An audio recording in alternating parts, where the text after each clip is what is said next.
Nós, domingo passado, estivemos trabalhando com uma profecia, outros vamos falar de outra profecia hoje. Mas antes eu queria desafiar você a baixar o esboço da mensagem para você acompanhar e também o esboço do boletim, o boletim. No boletim da nossa igreja nós temos vários artigos muito significativos, com conteúdo para edificar, abençoar a sua vida, também informações de atividades que nós temos na nossa igreja. Então, tenha o hábito de ler o boletim para que você possa estar acompanhando a vida da nossa igreja. Você pode também acessar nosso site para conseguir informações e acessar o boletim, e você pode baixar o nosso aplicativo. Android, iPhone, não importa o aparelho que você tenha, você pode baixar o aplicativo da nossa igreja. E ali você tem muitas informações, muito mais informações para que você possa, integrado na vida da nossa igreja, servir ao Senhor. O título da mensagem de hoje é Nome sobre todo nome. Nós vamos estudar uma profecia de Isaías, lá em Isaías 9, um texto muito conhecido e que nós acabamos de cantar. No culto das 9, eu mencionava para as pessoas, quando vocês encontrarem o ministro Rodrigo, agradeçam a ele por ser um ministro de adoração que está preocupado em que o conteúdo, as letras das músicas que nós cantamos, reflitam valores bíblicos e reflitam as Escrituras. Nós acabamos de cantar esse texto que nós vamos estudar sobre Jesus sendo o Messias que viria como Príncipe da Paz, Pai Eterno. É muito gostoso nós podemos fazer isso. Então, quando encontrar o ministro Rodrigo, dê um abraço nele e agradeça pela liderança espiritual dele na área de adoração. Mas enquanto eu estava preparando essa mensagem, me veio à mente que se nós vamos falar sobre os nomes de Jesus, todos nós temos nomes, não é verdade? Cada um de nós tem um nome. E eu me lembrei de uma árvore genealógica. Não sei se você já se deu o trabalho um dia de fazer essa árvore, ou seja, toda a tua ascendência, quem são os seus pais, quem são os pais dos seus pais, quem são os seus bisavós. Não sei se você já fez isso. Alguém já mexeu com a árvore genealógica? Olha lá, várias pessoas já fizeram isso. Se você está dizendo o que é isso, pastor, não é árvore ginecológica, não. É genealógica. Você constrói uma estrutura que reflete a tua ascendência. Eu pedi para colocarem no telão aqui uma sequência e eu trouxe até o iPad para garantir que eu não me esqueça de algum nome. Fazer de conta que eu sou eu ali, então eu sou o Luiz Roberto, e é Luiz com Z, viu? Luiz Roberto. O meu pai se chamava Tito Américo e a minha mãe se chamava Isis. Eu tive o privilégio de conhecer um bebezinho aqui da nossa igreja que é chamado de Isis. Os olhos lindos da menina. Então, meu pai Tito Américo, minha mãe Isis. Aí o meu avô paterno, o nome dele era Paulo Américo. E o nome da minha avó era Agripina. Aí uma sugestão de nome. Se alguém que está procurando o nome. E daí, quando você vai lá para o lado da minha mãe, o nome do meu avô, por parte de mãe, era Albano. E o nome da minha avó, Sofia. Eu conhecia a Sofia, eu conhecia a Agripina e conheci o Paulo Américo, mas o Albano eu não conhecia, ele faleceu com 40 e poucos anos. Então já começa a ter pessoas que você ouviu falar, mas você não conheceu pessoalmente. Aí você vai para o nível dos bisavós, aí a coisa começa a ficar mais complicada. Os pais do meu avô, o nome dele era Basílio e o nome dela era Urânia. Olha a outra sugestão de nome. Basílio e Urânia. E a minha avó, por parte de pai, eu não tenho essa informação. Não sei quem eram, nunca ouvi histórias deles, nunca convivi. É um branco na minha genealogia. Por parte de mãe, o meu avô, ele fugiu de Portugal e veio clandestino no navio para o Brasil. Ele descobriu que ele ia ser o padre da família. Antigamente tinha esse costume, diziam fulano vai ser o advogado, esse aqui vai ser o médico, vai ser o professor, e esse aqui vai ser o padre. Quando ele descobriu que ele tinha sido escolhido para ser o padre, ele veio clandestino para o Brasil e casou com a minha avó Sofia. Então a gente não sabe muito da história dele, mas eu consegui descobrir com uma prima minha que o nome do meu bisavô era Rodrigo. um nome comum. Mas vocês vão gostar do nome da minha bisavó aqui. Calcinda Amélia. Não era Cacilda, era Calcinda Amélia. E aqui, por parte de mãe, a minha avó, o meu bisavô era o português Manuel e a esposa dele era a portuguesa Leopoldina. E daí eu parei, gente, eu não consegui ir adiante nessa lista aqui. Você conheceu algum bisavô? Tem alguém que conheceu o bisavô aqui? Tem uns abençoados da vida que conheceram bisavô. Quando você faz isso, você descobre que nome ajuda muito, né? E é sobre isso que nós vamos falar isso. Alguém disse que o meu nome é a palavra mais doce em qualquer idioma. Não é verdade? O nosso nome faz uma diferença absurda. Eu fui uma vez numa igreja em Dallas, lá nos Estados Unidos, e eu observei que as pessoas tinham aqui um negócio aqui no peito, feito de acrílico, com o nome. E eu perguntei a um senhor lá, eu disse, o que é isso aqui? Ele disse, olha, quando você se torna membro da nossa igreja, você ganha isso de presente. E todos nós, quando chegamos para o culto, nós colocamos isso. É uma maneira de nós facilitarmos o processo de conversa, usando o nome, e ao mesmo tempo de identificar quem está nos visitando. O nosso nome, o seu nome, o meu nome, é a palavra mais doce em qualquer idioma. E no passado, o nome da pessoa era tão valorizado que o nome podia definir se aquela pessoa ia conseguir fazer um bom negócio ou não, né? Você lembra quando as pessoas diziam que faziam um negócio no fio do bigode? Ou seja, porque eu conheço, o nome daquela pessoa é gente que dá para confiar. A minha avó ficou viúva com 10 filhos e ela tinha um pouquinho mais de 40 anos. Então, você imagina a situação, levou 1 ano e meio para ela receber o primeiro pecúlio do meu avô. Era aposentadoria, né? Então, ela passou 1 ano e meio sem ter entrada financeira. Conversando com ela, ela disse, meu filho, naquele tempo era tudo muito diferente. Eu passei 1 ano e meio comprando fiado na padaria, no açougue e na mercearia. Você consegue imaginar alguém comprando fiado durante 1 ano e meio?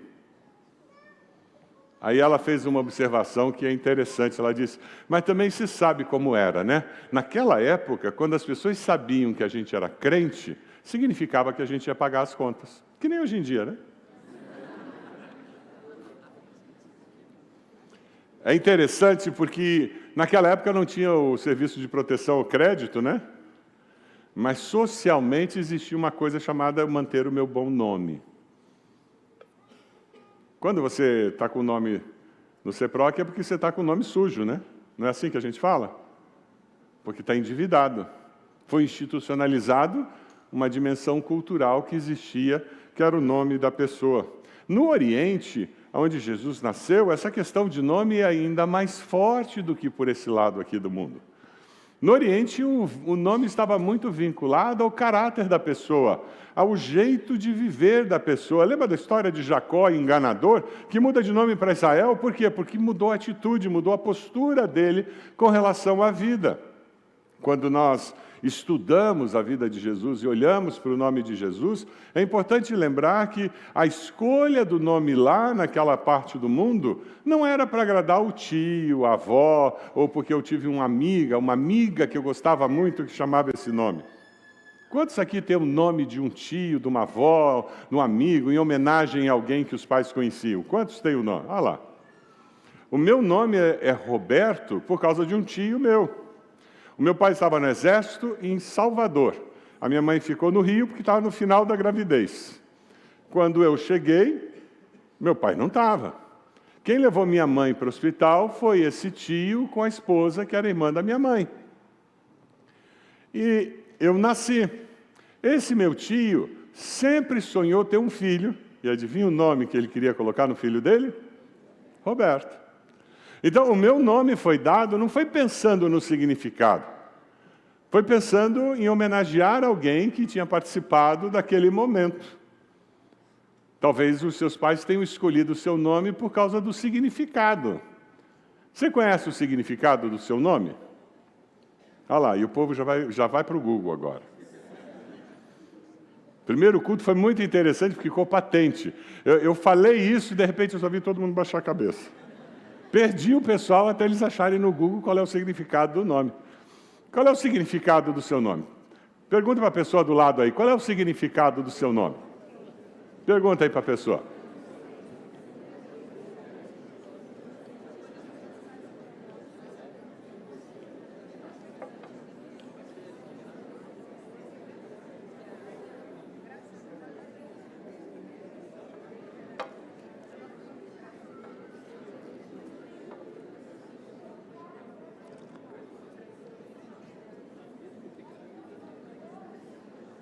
Gente, o significado do meu nome é complicado.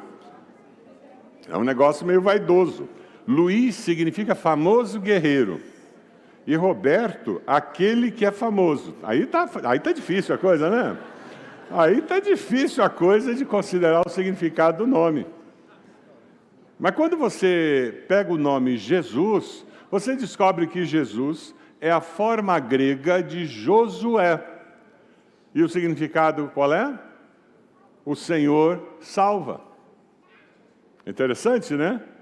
Jesus é a palavra grega para Josué e o significado é o Senhor salva. Aí você vai lá para Mateus 1:21, vamos ler juntos? Ele dará à luz um filho e você deverá dar-lhe o nome de Jesus, porque ele salvará o seu povo. Esse é o significado do nome de Jesus. Mas por que nós devemos honrar o nome de Jesus? Eu queria deixar 3 importantes lições com relação a isso. Por que é importante honrar o nome de Jesus? Primeiro, porque é pelo nome de Jesus que nós somos salvos. Já parou para pensar nisso?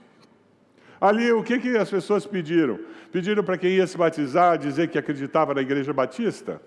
Não, graças a Deus. É Jesus. Vamos ler juntos o texto de Atos 4:12? Não há salvação em nenhum outro, pois debaixo do céu não há nenhum outro nome dado aos homens pelo qual devamos ser salvos. Essa é uma das indicações de que aquela igreja, aquela religião é uma seita. Se a salvação depende de Jesus e mais alguma coisa, aquilo é seita. É falso. São algumas maneiras muito simples de você observar uma igreja, de você observar alguém que está pregando na internet. Se aquela pessoa coloca que para ser salvo eu preciso de Jesus e de mais alguma coisa, aquilo ali é mentira. É interessante porque Jesus é o nome que deve motivar o que o cristão faz. A nossa vida cristã é motivada pelo nome de Jesus. Colossenses 3,17 diz, tudo o que fizerem, seja em palavra ou ação, façam-no em nome do Senhor Jesus, dando por meio dele graças a Deus Pai. Jesus é o nome ao qual todo joelho se dobrará. Amém? Nós vamos ter uma classe de verão que é sobre Apocalipse, né, pastor Troima? E se você nunca estudou Apocalipse, vá lá estudar. Você vai sair de lá com mais dúvida do que... Não vou dizer isso. Mas pelo menos você vai responder uma opção de perguntas que você tem. E você vai entender a sua limitação humana para entender o livro de Apocalipse, né? Mas é uma oportunidade de você crescer nesse verão. Já fiz o merchandising, pastor Troiman, tá bom? Olha lá, Filipenses 2, 10, 11. Vamos ler juntos? Para que ao nome de Jesus se dobre todo o joelho, nos céus e na terra e debaixo da terra, e toda língua confesse que Jesus Cristo é Senhor, para a glória de Deus Pai. Até aqueles que são ateus, que não querem saber de nada, que gozam de você, naquele dia lá, aí vai ser bom vir para a classe para saber disso. Naquele dia lá, aquela pessoa vai dobrar os joelhos e vai reconhecer que estava errada, porque Jesus é Filho do Deus Pai. Amém? Isso vai ser bom demais. Tomara que ela reconheça antes daquela hora, né? Porque daí vai ser tarde demais. É por isso que durante o Natal a gente tenta aproveitar esse tempo para evangelizar, para dar Bíblia de presente, Novo Testamento, dar livro de presente. A gente tenta encontrar oportunidades para falar do amor de Deus e do significado do Natal, porque nós queremos que todos confessem antes de chegar aquele dia. O texto que nós vamos ler hoje, Isaías 9, 6, 7, ele foi escrito por alguém que foi profeta de 4 reis. É interessante, ele conseguiu ser profeta por 64 anos. E ele, cerca de 600 anos antes da vinda de Jesus, ele nos fala sobre o Messias, e ele cita algumas características do Messias, algo vinculado ao caráter do Messias. Isaías 9, 6, 7 nos fala como esse servo sofredor viveria e seria.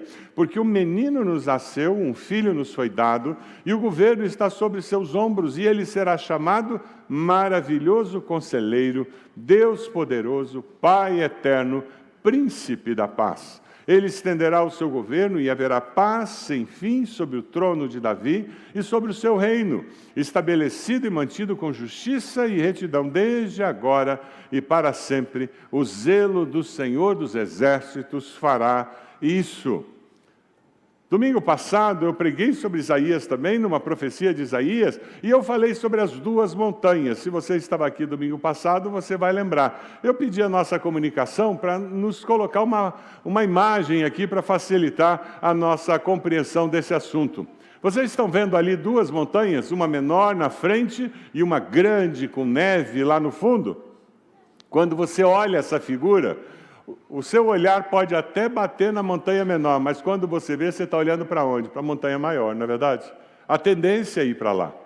Foi isso que aconteceu com os judeus, é por isso que até hoje eles não reconhecem Jesus como Messias, porque eles olham para a montanha lá, aquele Messias glorioso que voltará para julgar, para condenar, para conquistar, aquele que voltará para fazer a finalização de toda a história da humanidade.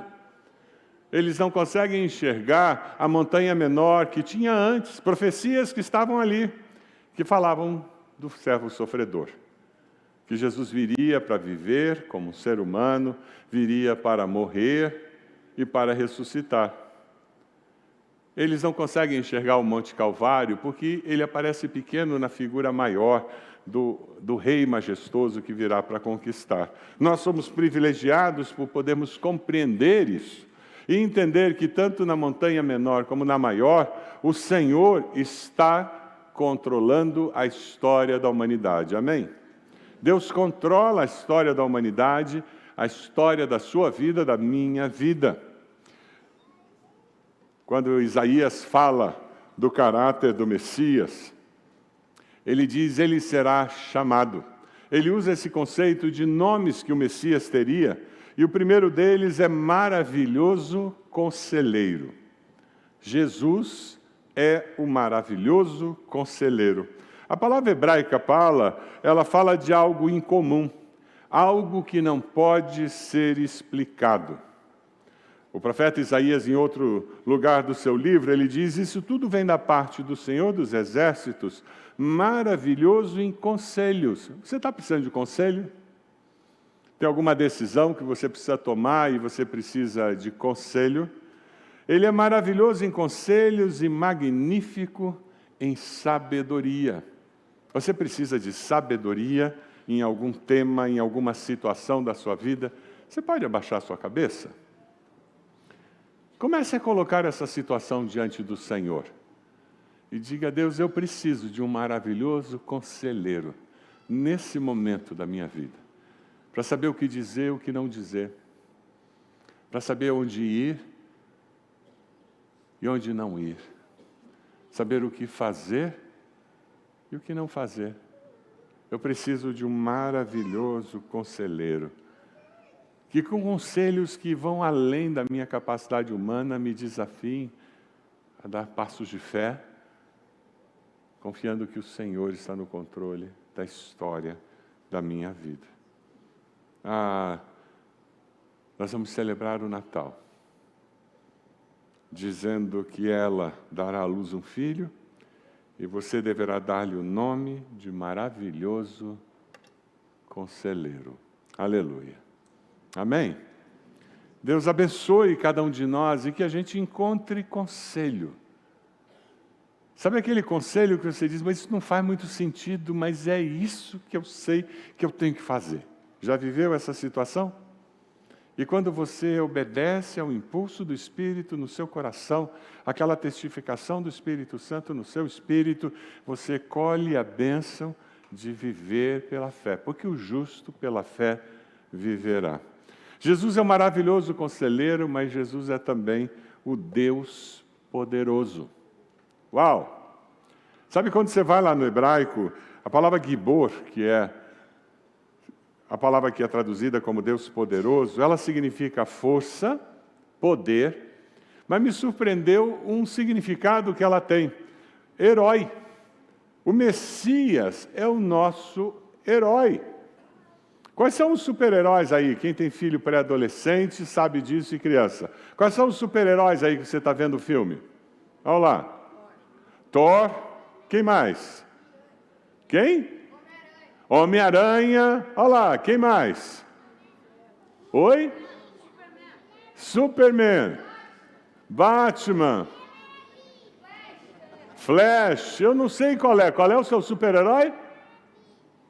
Mulher Maravilha. A questão é essa.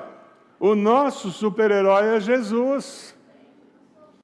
Misture um boneco de Jesus com os bonecos de super-heróis dos seus filhos. Lá em casa nós criamos nossos filhos com um presépio feito de fibra de vidro. Não sei se você tem esse hábito, mas encontre um presépio de madeira, de fibra de vidro, de plástico, coloque no chão para as crianças terem acesso. E deixe que elas brinquem durante o Natal com esse presépio. E prepare-se, porque o G.I. Joe vai visitar lá o presépio, o Transformer vai chegar lá e vai se transformar. Eu me lembro, o nosso filho teve uma hora que Jesus foi transportado de helicóptero. Pendurado, e o bebezinho lá, ele amarrou um cordão, amarrou no helicóptero, e ele passou lá e pegou o bebê e levou para outro canto, e tinha um caminhão em cima do presépio, porque ele tinha feito uma acrobacia e tinha parado em cima do presépio. Faça isso para que seus filhos descubram que existe um super-herói mais poderoso do que todos os demais super-heróis. Amém? Jesus, o Espírito do soberano Senhor, domingo passado eu preguei nessa mensagem, está sobre mim porque o Senhor ungiu-me para levar boas novas aos pobres. Jesus leu esse texto e disse: esse texto se cumpriu hoje. Enviou-me para cuidar dos que estão com o coração quebrantado, anunciar liberdade aos cativos, libertação das trevas aos prisioneiros, para proclamar o ano da bondade do Senhor e o dia da vingança do nosso Deus, para consolar todos os que andam tristes, dar a todos os que choram óleo de alegria em vez de pranto e um manto de louvor em vez de espírito deprimido. Eles serão chamados carvalhos de justiça para a manifestação da sua glória. Quem é o seu herói? Quem é o seu herói? É o Lula? É o Bolsonaro? Quem é o seu herói? Quem é o seu herói? Tempo de Natal é tempo de nós afirmarmos que nós temos um herói apenas na nossa existência: Jesus Cristo, Senhor. Amém? Sabe, celebre o Natal, dizendo: ela, Maria, dará à luz um filho, e você deverá dar-lhe o nome de Deus Poderoso. Ele é meu herói porque Ele pode todas as coisas. Não existe limitação para Jesus. Ele é Deus encarnado que se fez homem e habitou entre nós. Talvez você tenha vindo a esse culto com uma limitação na sua mente. Uma situação familiar que você diz: se não tiver uma intervenção de um poder sobrenatural, não sei o que vai dar. Talvez o que você tem que fazer agora é dizer: Deus amado, me ajude. Eu preciso de uma intervenção sobrenatural do Senhor para que eu possa viver plenamente a minha fé. Sabe, Jesus é um maravilhoso conselheiro, é Deus poderoso, e Ele também é Pai eterno. Fez zzz, zzz, zzz, tem que fazer. Ué, mas Ele não era o Filho? Na realidade, o profeta está trazendo à tona a questão da Trindade aqui. Se você olha o texto lá em Isaías 9, porque um menino nos nasceu, um filho nos foi dado. E lá no final ele diz Pai eterno. Desde antes da criação do mundo já existia Deus Pai, Deus Filho e Deus Espírito Santo. Quando você lê o relato da criação, façamos. A Trindade está presente ali. E nós encontramos lá em João 1:1, no princípio era aquele que a palavra, ele estava com Deus e era Deus, ele estava com Deus no princípio, todas as coisas foram feitas por intermédio dele, sem ele, nada do que existe teria sido feito. Quando nós enxergamos o menino do Natal como Pai eterno, nós reconhecemos a divindade de Jesus e nós reconhecemos a capacidade que ele tem de abrir as dimensões para que a eternidade se torne uma possibilidade para mim e para você. Porque eu e você vivemos limitados pelo ontem, o hoje e o amanhã, não é verdade? A nossa vida sempre tem 3 tempos. Há mais ou menos 1 hora, 2 horas atrás, vocês estavam tomando café. Espero que tenham tomado um café gostoso. E agora vocês estão aqui no culto. E daqui a pouco vocês vão estar almoçando. Tomara que seja um almoço gostoso. Mas quando você estiver sentado almoçando, aquele almoço não é mais futuro, ele é presente. E o culto é passado. Não é assim que nós vivemos? Aí você rompe essa bolha da vida humana em 3 dimensões, em 3 tempos, e você vai para o que é conhecido como o eterno hoje. Para Deus, um dia é como 1000 anos como um dia. Já viu isso em algum lugar? Ou seja, Deus vive na dimensão do eterno hoje. É por isso que todos nós, agora, no futuro e no passado, vamos para a presença de Deus, vamos para o trono branco do julgamento final, vamos ao mesmo... E a nossa cabeça, que é 3 tempos, diz, não, peraí, ou eu vou agora ou fulano foi. A gente já quer botar os 3 tempos, porque a gente trabalha nessa dimensão. Quando você diz que Jesus é o Pai eterno, você diz, existe uma dimensão eterna que transcende a minha percepção dessa vida e eu tenho acesso por meio de Cristo Jesus. Amém? Ele disse, eu sou o caminho, a verdade e a vida, ninguém vem ao Pai, senão por quem? Por mim. Olha para a pessoa do lado e diz, é através de Jesus, não tem outro jeito não. É através de Jesus, não tem outro jeito. Celebre o Natal, ela dará à luz um filho e você deverá dar-lhe o nome de Pai Eterno. E é por isso que nós temos essa segurança de que ou quando Jesus vier, ou quando nós formos, nós estaremos para sempre na eternidade com Ele. Amém? Maravilhoso conselheiro, Deus forte, Pai eterno, Príncipe da paz. Jesus é o Príncipe da paz. Em hebraico é Shalom, aquele que remove todos os fatores que perturbam a paz, aquele que garante a paz. Jesus não era pacifista, ele trazia paz, mas ele não era pacifista. A paz que ele traz é uma paz que transcende a capacidade humana e a paz que nós, humanos, conseguimos cultivar ou promover. Lembra do que o apóstolo Paulo fala? Que a paz de Cristo excede? O que ele está dizendo? É maior do que nós? Não dá para explicar. Se você conseguir responder todas as dúvidas e perguntas que você tem sobre o seu Deus, pode amassar e jogar no lixo esse Deus, porque ele é menor do que você. Se você responde todos os questionamentos e perguntas que você tem sobre Deus, você pode amassar esse Deus, jogar no lixo, porque ele é menor do que você. É porque ele é infinitamente maior do que eu ou você, é que nós... Tem horas que a gente para e diz assim, não entendi, mas tá bom, vamos lá. Tem situações na vida que você diz, eu não sei porquê, mas tá bom. Nós pregamos em outubro, novembro sobre resiliência e sobre uma resiliência que depende do transcendente na nossa vida. Por quê? Porque é assim que o cristão vive. Ele não responde tudo racionalmente porque a mente dele é limitada. É o orgulho humano, é a prepotência humana, é o pecado que habita em nós que faz com que pessoas achem que pode definir Deus e explicar Deus. Ele é Deus porque exatamente Ele é infinitamente maior do que nós. E a paz que vem dele, do príncipe da paz, ela transcende toda a capacidade humana de promover paz lá em Israel com Hamas, lá na Ucrânia com a Rússia, ou seja lá onde for. É uma paz que vai além de simplesmente não ter guerra entre as nações. Celebre o Natal, pois ela dará à luz um filho, e você vai dar-lhe o nome de Príncipe da Paz. Quem sabe você está dizendo, eu preciso desse príncipe lá em casa, nesse Natal. Eu preciso da paz de Jesus no meu coração. Quem sabe você diz, lá na minha empresa, eu precisava que Jesus chegasse lá. E como príncipe da paz, promovesse transformação. E quem sabe é essa a sua decisão. Eu vou pedir que Jesus, habitando em mim, me leve representando o príncipe da paz naquela situação amanhã. Aquela encrenca com o síndico do prédio, com aquele vizinho de cima, ou o vizinho de baixo.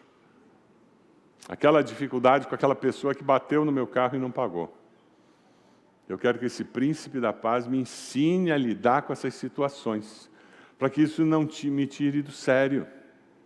Sabe, quando nós pensamos nesses nomes de Jesus, que tem a ver com o caráter de Jesus, a gente consegue entender a situação que acontece no meio do ministério de Jesus, quando todos estavam dizendo que ele era João Batista, Elias, ele era isso, aquilo, e Jesus reúne os discípulos e diz, todo mundo está falando uma opção de coisa de mim, mas e vocês?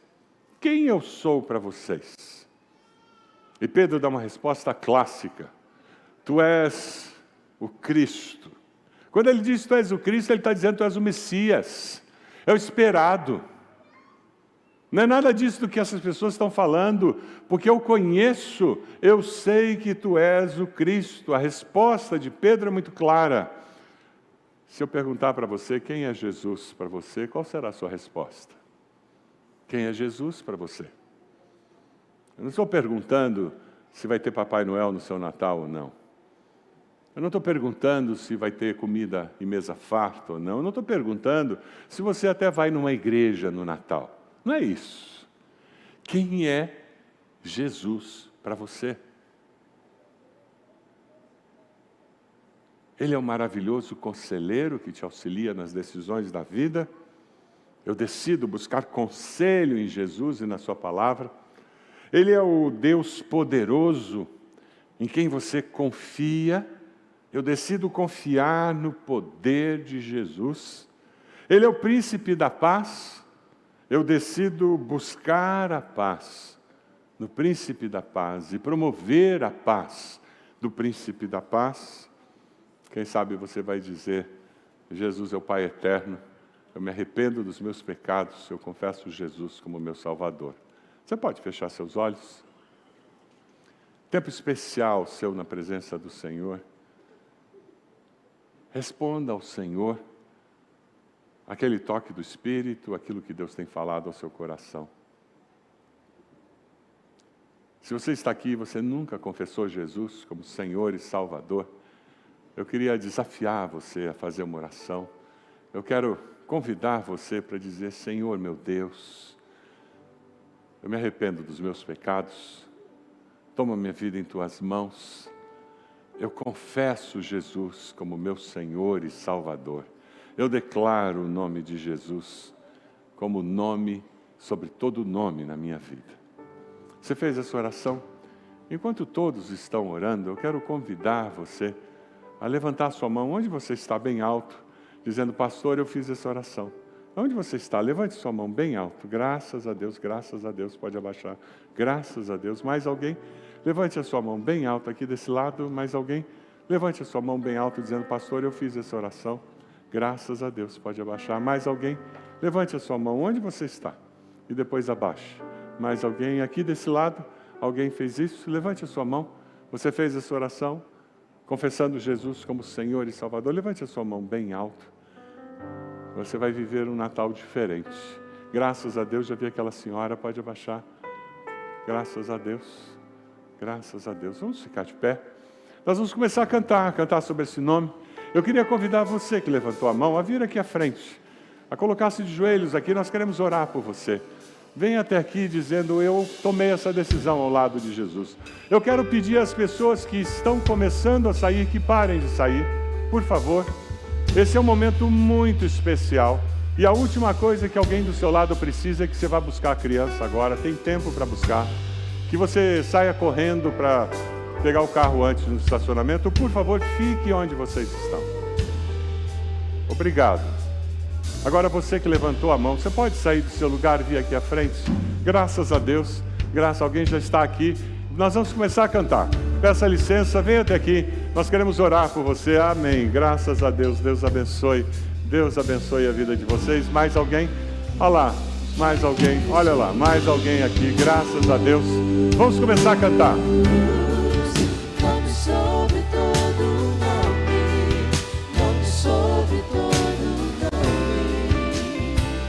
nome,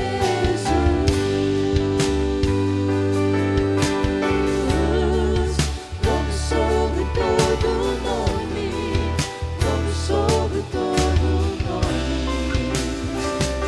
Seu nome é maravilhoso, conselheiro, Deus forte, Pai da eternidade, príncipe da paz. Seu nome é maravilhoso, conselheiro, Deus forte, Pai da eternidade, Príncipe da paz. Deus falou seu coração. Sai do seu lugar. Peça à pessoa que está do seu lado. Você vai comigo lá na frente. Venha até aqui, nós queremos abraçar você, queremos orar com você nesse momento tão especial da sua vida. Você pode fazer isso? Venha até aqui, estamos esperando. Olha lá, graças a Deus, pode vir, pode vir. Mais alguém? Venha até aqui. Você que levantou a mão, quem sabe você não levantou a mão, mas Deus está falando com você. Venha até aqui, nós queremos orar por você, queremos abençoar a sua vida nessa hora tão especial. E eu queria desafiar agora você. Você que já teve um encontro com Jesus e Deus está incomodando você e você está dizendo, eu queria tanto que lá na minha festa de Natal, lá naquele almoço, naquele jantar, que Jesus estivesse presente, a gente tivesse um tempo de oração. Quem sabe você precisa, graças a Deus, Deus abençoe vocês aqui. Quem sabe você precisa tomar uma decisão dizendo, eu quero consagrar aquela reunião da família em Natal. Vamos fazer isso? Enquanto nós continuamos cantando, eu quero convidar você a vir aqui à frente, colocar-se de joelhos, dizendo, eu oro pela minha família. Eu quero orar pelo Natal daqueles que eu amo. Eu quero pedir que Deus abençoe esse tempo de Natal, que Deus crie oportunidades. Isso mesmo, pode vir. Coloque-se de joelhos, nós vamos consagrar nossas famílias nesse tempo de Natal. Vamos cantar.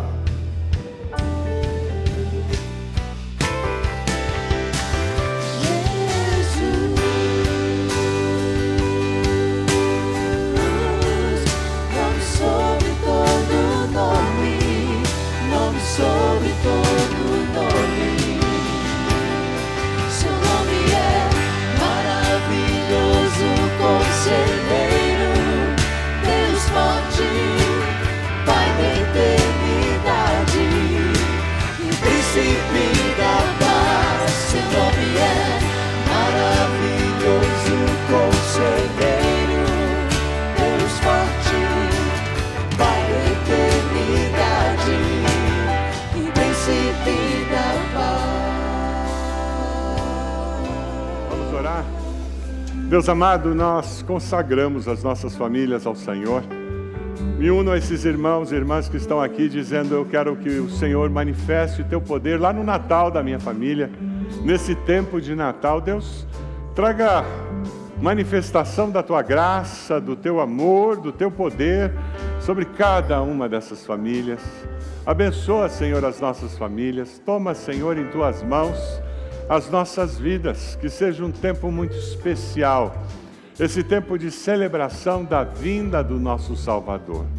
Abençoa esses que disseram, eu confesso Jesus como meu Senhor e Salvador. Ó Pai, com teu Santo Espírito, sela o coração de cada um deles, nós te pedimos. Pedimos que nós, como igreja, sejamos bênção na vida desses irmãos e irmãs. Ó Deus, que nós possamos prosseguir servindo ao Senhor e honrando o nome precioso de Jesus. No nome de quem nós oramos. Amém. Amém.